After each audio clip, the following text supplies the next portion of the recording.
이제 오늘 성경에 그 기록된 그 말씀의 소제목을 한번 보시게 되면 솔로몬이 이 성전 건축을 준비하다라고 되어 있는 것을 보실 수가 있으실 겁니다. 내용을 한번 보시면 솔로몬이 이제 성전 건축을 본격적으로 시작을 하려고 하는데, 이 성전을 건축하기 위해서는 그 건축할 그 재료들이 필요합니다. 그래서 이 백향목과 이 돌들을 지원받기 위해서 이 두로 왕 이 히람에게 이 솔로몬이 도움을 요청하는 그런 장면을 우리가 볼 수가 있습니다. 그리고 후에 또 이 큰 공사를 감당하기 위해서는 일꾼이 많이 필요한데, 솔로몬이 그러한 일꾼들을 준비하는 모습을 우리가 크게 한번 볼 수가 있었습니다. 이제 1절 말씀을 한번 보시게 되면 이제 솔로몬이 이제 왕이 되었습니다. 이제 그의 아버지인 이 다윗의 뒤를 이어서 이 왕이 되니까 이제 이 소식을 이제 두로의 그 왕 히람이 듣게 됩니다. 그래서 그가 그의 신하들을 솔로몬에게 보내었다, 이렇게 이야기를 합니다.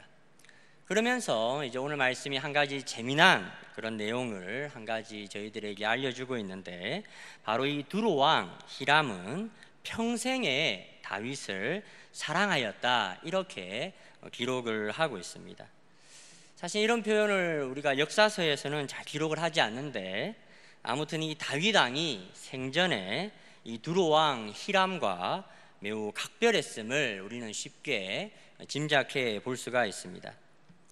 이제 이 두로라는 나라를 한번 잠시 좀 한번 살펴보고 넘어가려고 하는데요. 어떤 나라인고 하면, 이 오늘 나눠준 교환을 여러분들이 한번 보시게 되면 이 솔로몬 시대 당시에 이 지도 하나가 나타나 있는 것을 볼 수가 있을 겁니다. 이 지도를 한번 보시게 되면 이 선으로 이렇게 우물렁하게 이렇게 약간 길쭉한 원처럼 표기를 해놓은 것이 이 다윗 왕과 솔로몬 이 시대에 다스렸던 영역이었다, 이렇게 이야기를 하고 있는데요.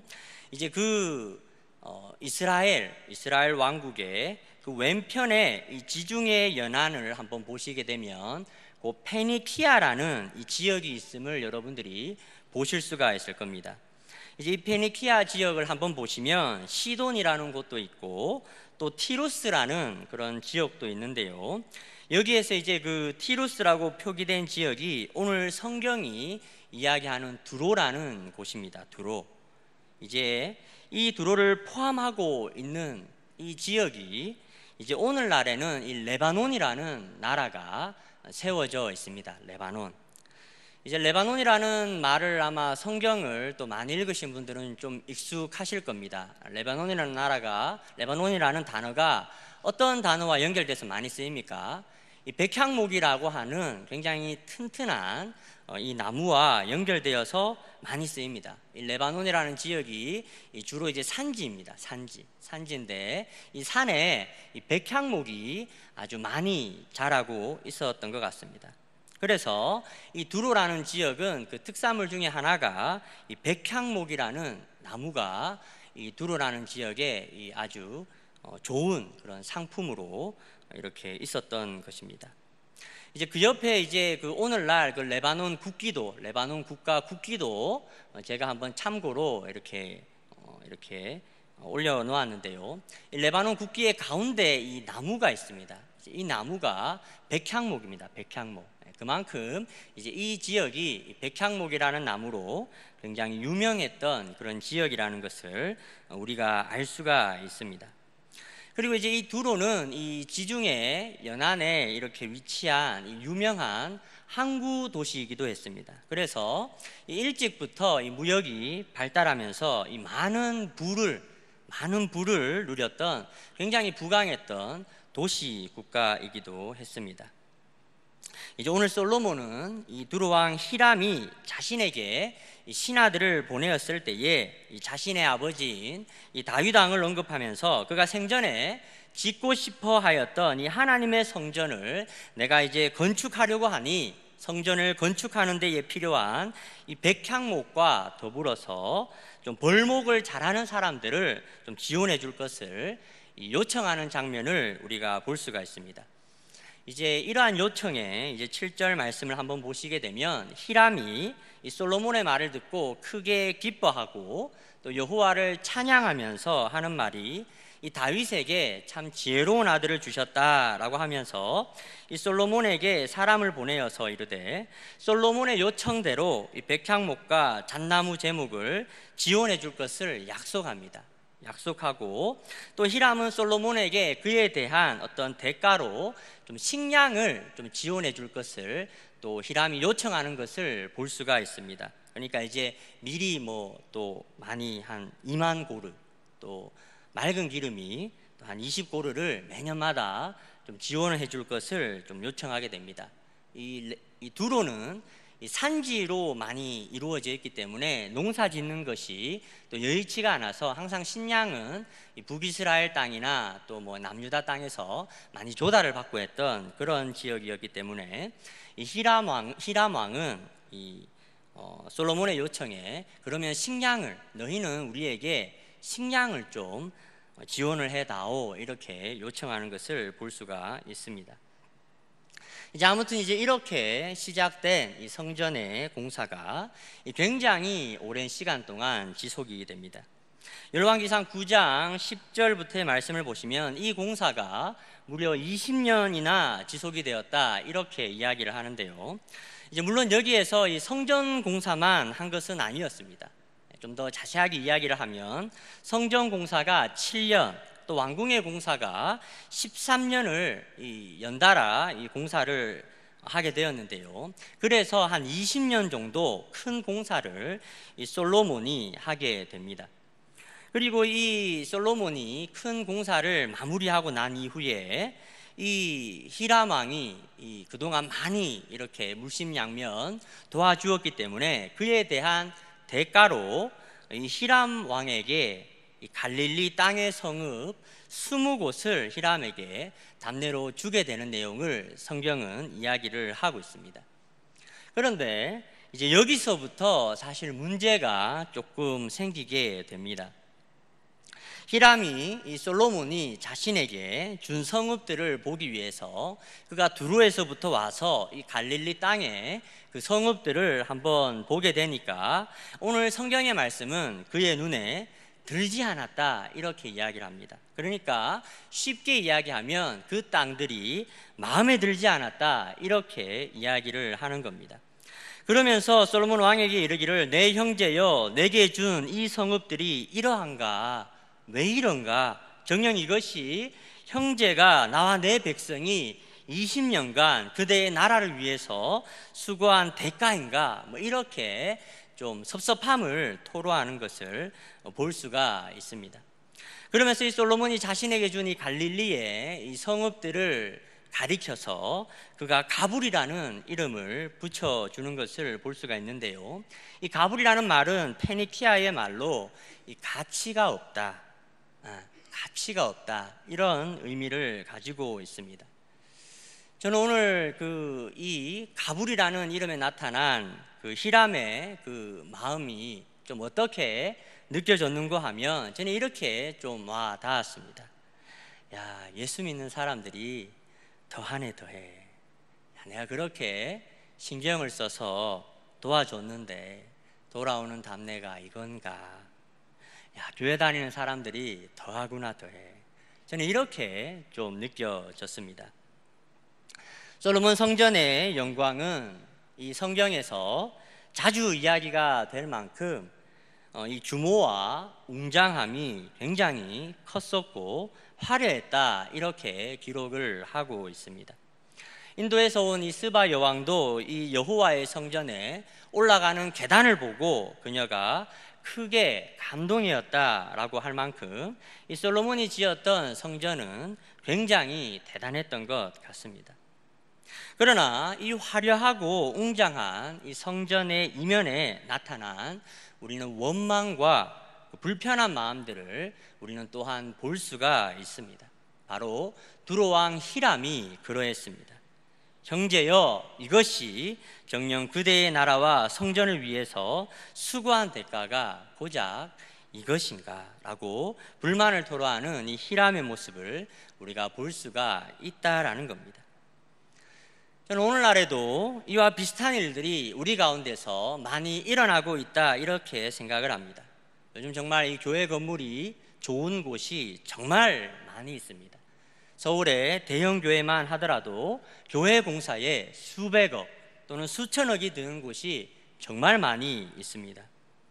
교회 외적인 건물들과 이 외형들은 갈수록 화려해지고 있는데, 그러나 오늘날 교회들은 가면 갈수록 이 두루왕 히람의 이야기를 하는 사람들을 많이 만나게 됩니다. 교회 다니는 사람들이 좀 너무하는 거 아니냐, 아니 교회 다니는 사람들이 오히려 더 심한 것 같다, 더한 것 같다, 이런 이야기를 많이 듣게 되는 것 같습니다. 세상을 섬겨야 할 이 교회가, 세상을 향해서 손을 펼쳐야 하는 이 교회가 도리어 손을 안으로 움켜쥐고 박하게 이 세상을 대하는 경우가 많이 있다라는 겁니다. 그래서 여러분, 오늘날 얼마나 많은 사람들이 교회를 욕하고 있고 손가락질을 하고 있습니다. 교회 건물들은 가면 갈수록 화려해지고 있는데, 세상에 많은 사람들은 도리어 교회를 비난하고 있는 현실을 우리는 마주하고 있습니다. 여러분, 오늘 우리 교회는 어떠한가요? 우리 내일 교회는 좀 어떠하다고 생각을 하고 있습니까? 우리 내일 교회는 이 달서구와 이 주변 지역 사람들이 우리에 대해서는 어떤 평가를 내리고 있을까요? 초대교회 때에 많은 초대교회 주변의 사람들이 초대교회 사람들을 칭찬하였던 것처럼 우리 교인들도 그렇게 칭찬하고 있을까요? 우리 교회는 지금 세상을 어떻게 섬기고 있을까요? 우리는 이 세상에 손을 내밀어서 어떻게 그들을 위하고 있을까요? 우리는 한번 이 시점에서 한번 우리 스스로의 모습을 한번 돌아보아야 할 때가 아닌가, 저는 그런 생각을 하게 됩니다. 많은 사람들이 이 솔로몬 성전의 극한 영광을 다시 한번 기대하고 또 보기를 원하지만, 그런 영광을 내가 있는 시대에, 내가 있는 자리에 다시 한번 재현되기를 원하지만, 정작 솔로몬의 영광에 대한 하나님의 평가는 저 빈들에 핀 이름 모를 꽃 하나에 입히신 하나님의 은혜보다 못한 영광이라는, 빛바랜 영광이라는 그런 평가를 받았었습니다. 여러분, 무엇이 문제였을까요? 여러분, 성전은 하나님의 백성을 위하고 또 세상에 하나님을 모르는 사람들에게 하나님을 전하는 그러한 곳이 하나님의 성전이 하게 되는 그런 본질입니다. 본질. 그들에게 이 눈에 보이지 않는 하나님의 영광을 나타내고 그분의 살아계심을 드러내는 역할을 해야 하는데, 도리어 이 세상의 영광과 눈에 보이는 영광에만 집중하고 성전이 가지고 있는 그 본연의 본질을 놓치고 있다는 데에 문제가 있다라는 겁니다. 그래서 이 솔로몬의 성전은 외부적으로 히람의 서운함을 담고 있다라는 겁니다. 뿐만 아니라 내부적으로도 문제가 없었던 것은 아니었는데요, 이번에는 솔로몬의 사후로 한번 넘어가 보면 열왕기상 12장의 말씀을 한번 보면, 이제 솔로몬의 사후에 르호보암이 이제 왕위를 물려받았을 때의 일입니다. 이제 그때 이스라엘의 그 많은 지도자들이 르호보암 왕을 찾아오게 되는데, 그때 그들이 한 이야기가 굉장히 인상적입니다. 열왕기상 12장 4절의 말씀을 제가 한번 읽어보겠습니다. 왕의 아버지가 우리의 멍에를 무겁게 하였으나 왕은 이제 왕의 아버지가 우리에게 시킨 고역과 매운 무거운 멍에를 가볍게 하소서. 그리하시면 우리가 왕을 섬길 것입니다. 여러분, 솔로몬이 이 성전을 위해서 이스라엘 백성들의 멍에를 무겁게 하였다. 그래서 그들이 성전 공사를 통하여서 기쁨과 은혜가 회복되기는커녕 많은 공사들로 인해서 그들이 공고하게 되었다, 이렇게 성경은 이야기를 하고 있습니다. 빌립보서 말씀을 보면 이런 말씀이 있습니다. 하나님의 백성들이 하는 모든 일에 원망과 시비가 없게 해라.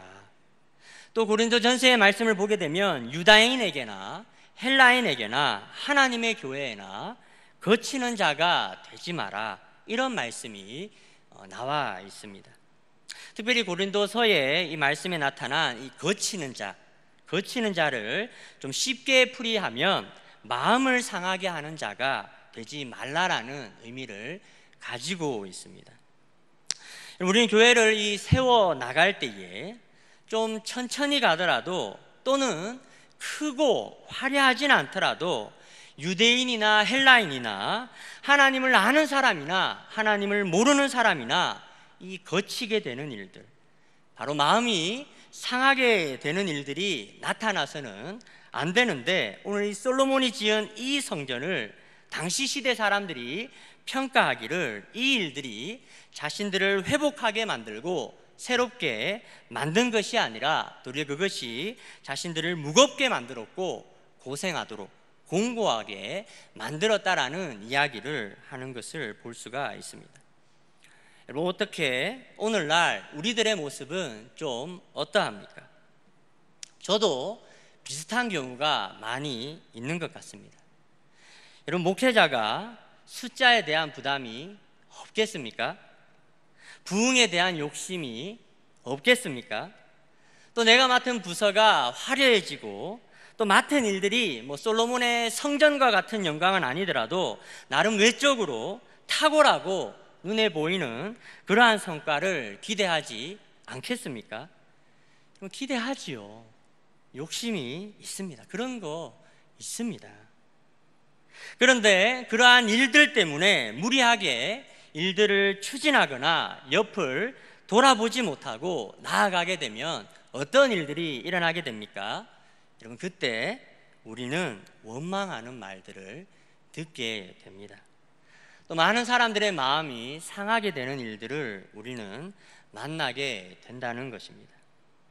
여러분, 솔로몬 성전의 영광이 대단했지만, 그러나 그 이면에는 하나님을 모르는 사람인 히람에게도 또 하나님의 백성이었던 이스라엘 사람들에게도 그들의 마음을 어렵게 만들고 상하게 되는 일들이 많았다라는 것입니다.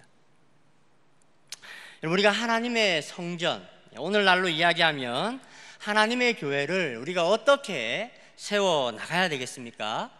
원망과 시비가 없이, 마음이 거칠어지거나 상하는 일이 없도록 우리가 세워 나가야 된다라는 겁니다. 빌립보서 2장 13절의 말씀을 보면 우리 안에 행하시는 이가 하나님이신데 자기의 기쁘신 뜻을 위해서 너희 안에 소원을 두고 행하시는 분이시다, 이렇게 이야기를 합니다. 여러분, 하나님의 소원과 나의 욕심이 어떻게 구별이 되겠습니까? 원망과 시비가 있느냐 없느냐 하는 거라는 겁니다. 저는 오늘날 우리의 교회들이 다시 한번 이렇게 좀 세워지기를 소망합니다. 사도행전의 말씀을 보게 되면 초대 교회들은 눈에 띄는 화려한 교회도 또 외적으로 드러나는 큰 영광도 없었지만, 그러나 그들에게 하나님이 함께 하시니까 놀라운 일들이 일어나게 되는 것을 볼 수가 있습니다. 사도행전 2장 46절과 47절 말씀을 제가 한번 읽어보도록 하겠습니다. 날마다 마음을 같이하여 성전에 모이기를 힘쓰고 집에서 떡을 떼며 기쁨과 순전한 마음으로 음식을 먹고 하나님을 찬미하며 또 온 백성에게 칭송을 받으니 주께서 구원받는 사람을 날마다 더하게 하시니라. 여러분, 마음이 한 마음이 되어서 그들이 성전에 모이기를 힘썼다, 이렇게 이야기를 합니다. 또한 음식을 나누고 하나님을 높이게 되니까 온 백성들이 그 초대교회 사람들을 칭송하는 모습을 볼 수가 있습니다. 그래서 주께서 구원받는 사람들을 날마다 더하게 하셨다, 이런 이야기를 합니다. 분명히 외적으로 봤을 때는 정말 솔로몬의 성전 같은 아주 좋은 그런 공간이 없었고 눈에 드러나는 그런 외적인 영광이 없었지만, 그러나 그들 안에 공동체가 아름답게 세워져 가는 모습을 우리는 볼 수가 있습니다. 저는 우리 내일 교회도 이러한 아름다운 그러한 역사가 이렇게 아름답게 지어져 가는 그런 은혜들이 우리 교회에도 나타나기를 주의 이름으로 축원합니다. 이제 히람과의 그 이야기를 좀 마무리하고 이제 13절부터의 말씀을 한번 보시게 되면 솔로몬이 이 성전 공사에 동원될 이 사람들을 준비하는 모습을 우리가 볼 수가 있습니다. 먼저 온 이스라엘 가운데에 일으킨 역군의 수가 3만 명이었다 이렇게 이야기를 합니다.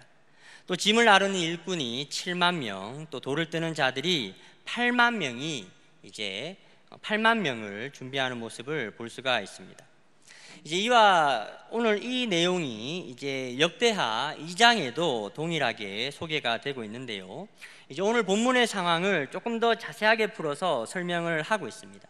바로 여기에 나타난 짐을 나르고 돌을 준비하는 자들이 어디에서 온 누구인고 하면 솔로몬 당시에 이스라엘에 있었던 이방 사람들을 다 계수하니까 15만 3,600명이었는데 이들 중에서 7만 명을 짐꾼으로 또 8만 명을 벌목하고 돌을 뜨는 자로 삼고 나머지 3,600명을 그들의 감독으로 세워서 일들을 추진하였다 이렇게 기록된 내용들을 볼 수가 있다라는 겁니다. 그러니까 하나님의 성전을 짓는 일과 또 왕궁을 짓는 일에 동원된 사람들의 수가 이스라엘 사람 중에서는 3만 명이 동원이 되었고 또 이방인들이 15만 명 정도가 동원되었다는 것을 알 수가 있습니다. 이걸 이제 어떻게 해석하느냐와 관련해서 여러 가지 이야기를 해볼 수 있겠지만 저는 이 동원된 일꾼들의 그 어떤 구성들을 보면서 그렇게 긍정적인 해석은 나오지 않았었습니다. 왜인고 하면 저는 오늘 성전의 공사를 위해서 동원된 일꾼들의 구성과 전에 모세 때의 이 성막의 공사의 일을 한번 비교를 해 보았었는데요. 출애굽기 36장 2절부터의 말씀을 제가 한번 읽어 보도록 하겠습니다. 모세가 부살렐과 오홀리압과 및 마음이 지혜로운 사람 곧 그 마음에 여호와께로부터 지혜를 얻고 와서 그 일을 하려고 마음에 원하는 모든 자를 부르매 그들이 이스라엘 자손의 성소의 모든 것을 만들기 위하여 가져온 예물을 모세에게서 받으니라. 그러나 백성이 아침마다 자원하는 예물을 연하여 가져왔으므로 성소의 모든 일을 하는 지혜로운 자들이 각기 하는 일을 중지하고 와서 모세에게 말하여 이르되 백성이 너무 많이 가져오므로 여호와께서 명령하신 일에 쓰기에 남음이 있습니다. 모세가 명령을 내리매 그들이 진중에 공포하여 이르되 남녀를 막론하고 성소에 드릴 예물을 다시 만들지 말라 하매 백성이 가져오기를 그치니 있는 재료가 모든 일을 하기에 넉넉하여 남음이 있었더라. 여러분 내용을 한번 보시게 되면 이 모세 때에는 성막을 만들 때에 이 마음이 감동된 자들은 누구든지 하나님의 성막을 짓기 위해서 동참하고 또 기꺼이 헌신하는 모습을 우리가 볼 수가 있었습니다. 그러니까 원하는 사람들은 누구나가 다 이 성막을 짓는 일에 동참할 수가 있었다라는 겁니다. 그러나 오늘 솔로몬 시대에는 여러분 이때가 이스라엘 역사상 가장 최전성기를 부과하던 시절임에도 불구하고 성전을 위해서 이스라엘 가운데 뽑은 사람의 수가 3만 명밖에 되지 않았다 이렇게 이야기를 합니다. 그리고 이들도 한 달에 10,000명씩 그리고 또 3개월씩 돌아가면서 일하도록 했다라는 것을 우리는 볼 수가 있다라는 겁니다. 그리고 보시면 이 이방인들을 힘든 부역의 일에 동원하도록 했는데 그 동원된 일꾼이 이스라엘 가운데 뽑힌 사람들보다 무려 5배나 많은 15만 명이 넘는 사람들이 이러한 일들을 감당했다라는 겁니다. 여러분 제가 이걸 보면서 저는 그런 생각을 해보았습니다. 왜 우리 한국 교회도 옛날에 이 교회를 건축한다 뭐 이러면 어린아이들부터 청소년 할 것 없이 온 교인들이 나와서 벽돌도 나르고 또 함께 이 교회를 짓는 일에 조금이라도 보탬이 되는 그러한 일들을 하고, 또 이제 지금에 와서 이제 그러한 일들을 추억 삼아서 이제 이야기하시는 분들을 제가 많이 이렇게 만나게 됩니다.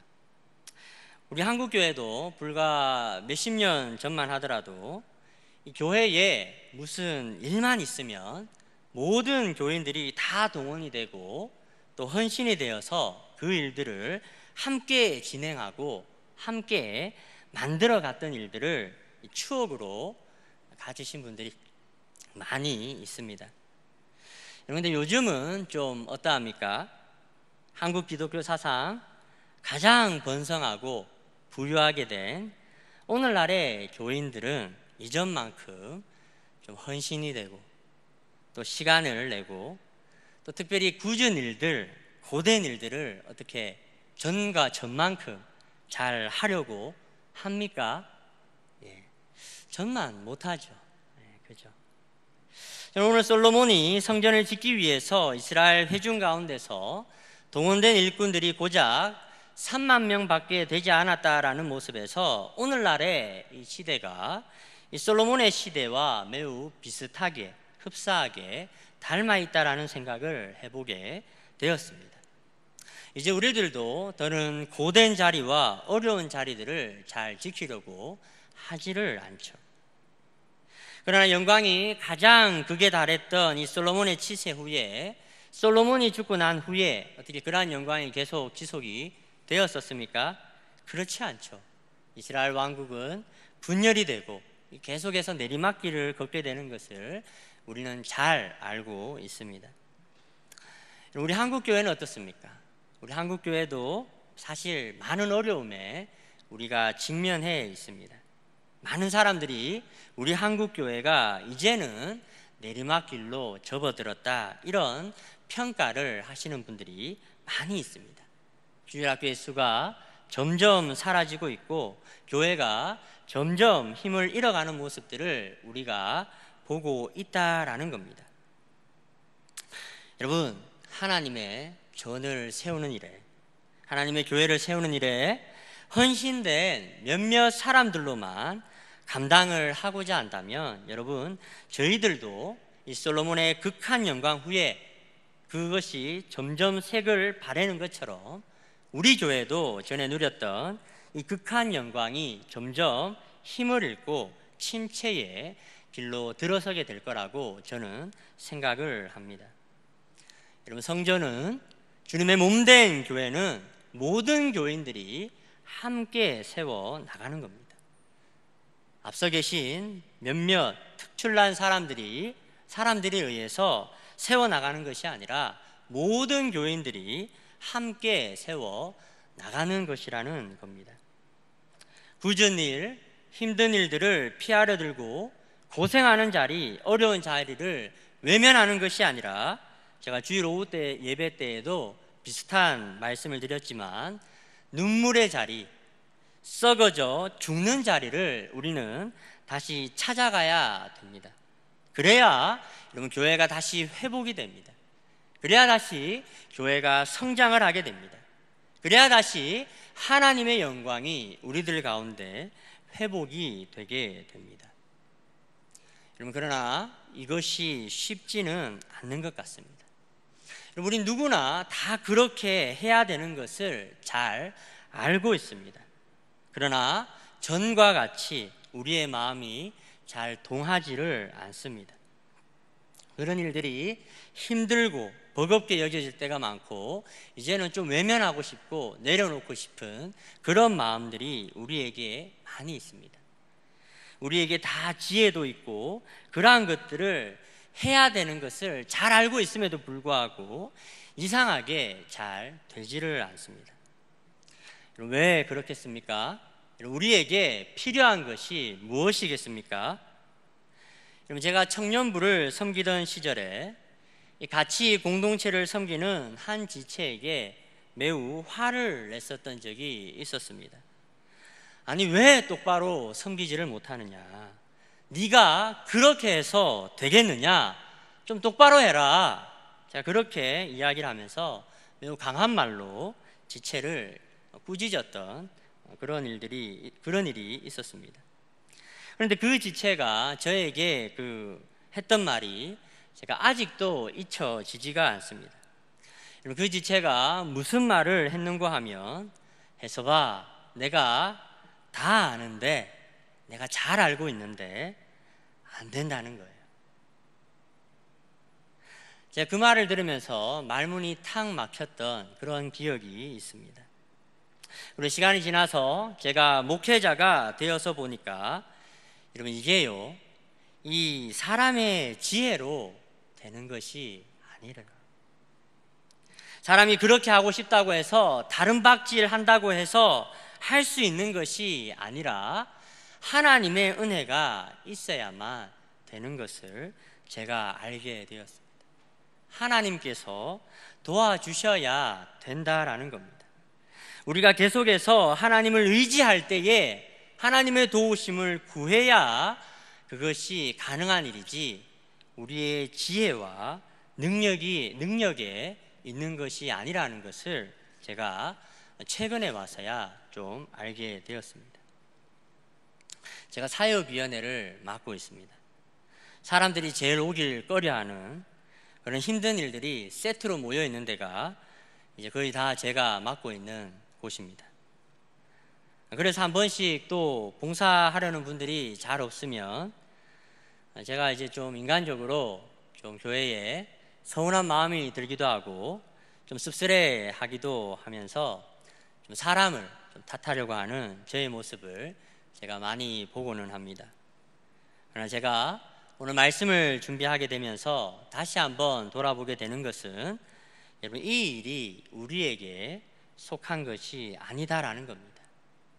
우리의 손에 이제 힘이 좀 생겼다고 해서, 우리가 이제 전보다 많은 것을 알고 있다고 해서 되어지는 것이 아니라, 우리를 긍휼히 여겨주시는 하나님이 함께 계시지 않으면, 우리에게 은혜를 주시지 않으면 이것이 안 된다는 사실을 제가 다시 한번 깨닫게 되었다라는 겁니다.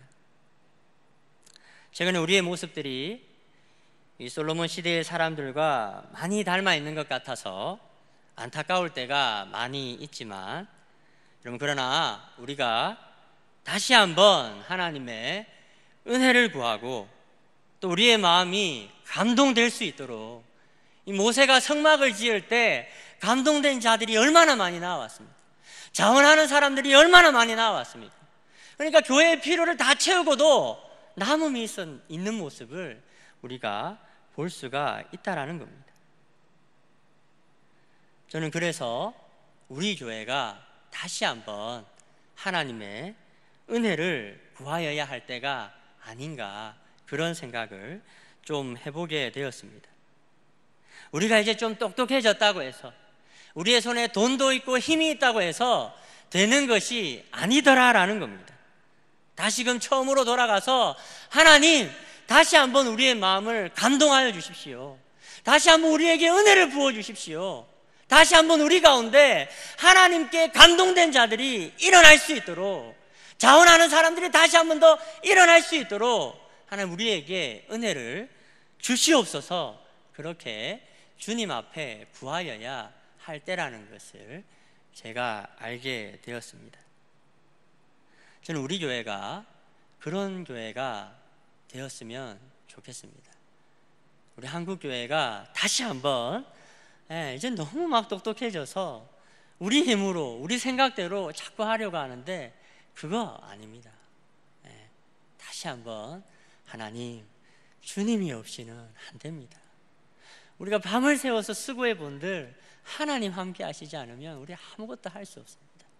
우리에겐 하나님이 필요합니다. 하나님 다시 오셔서 우리를 새롭게 하여 주십시오. 하나님 감동을 주시지 않으니까, 은혜를 주시지 않으니까 영적인 일들을 감당할 수 있는 힘이 우리에게 없어요.